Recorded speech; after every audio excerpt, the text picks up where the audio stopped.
Quando sposai Castiglia, io m'affannava a dire: Castiglia, fammelo figlio, fammilla ne Castiglia. Castiglia rispondeva: Pasca che t'ha già detto, se io figlio non te faccio, non credo che sono io. E io tornava a dire: Castiglia, fammelo figlio, a gioia da famiglia, ci vo, Castiglia. Io dicevo ogni momento: Castiglia, sto mocca gente, ma sentiva i parenti, Pascalito non fai niente. E io tornava a dire: Castiglia, mo fai un figlio, fammilla ne Castiglia. E Castiglia stetta, poi facette stravadì, a comare va dicette, Don Pascana ha fatte 3.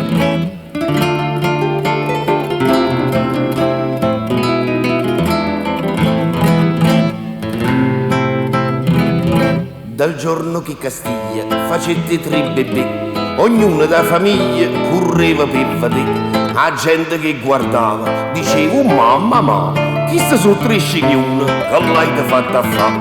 Castiglia non fa più figlia, e che l'ha fatti? Chi sta su 3 quaquiglie non ne fa più Castiglia, o più bella è una giraffa, sì che l'uomo che te ne baffa, la tituce curta e chiatta fanno i strillo come i gatti. E io tornava a dire: Castiglia, non fa più figlio, non ne fa più Castiglia. Ma Castiglia per dispietta, ne facette nati 3, si aprite 3 civette, la fugassa tutte e 3.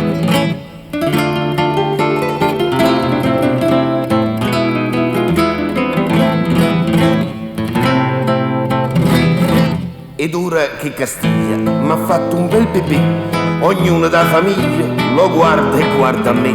La gente corre e dice: questa è una rarità, e bravo Don Pasquale, che ha saputo fare.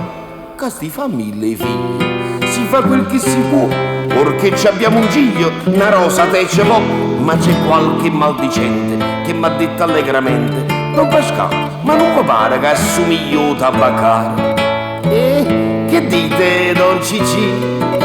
Castiglia, parlami chiaro, è figlio tabaccaro, rispondimi Castiglia. Ma Castiglia a questo imbroglio m'ha risposto: vuoi sapere, non può bene che ti voglio, chi sta non è figlio a te.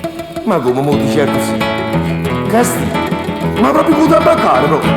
Castiglia, no, ma ti ammazza più da tabaccaro. Castiglia, maledetta Castiglia.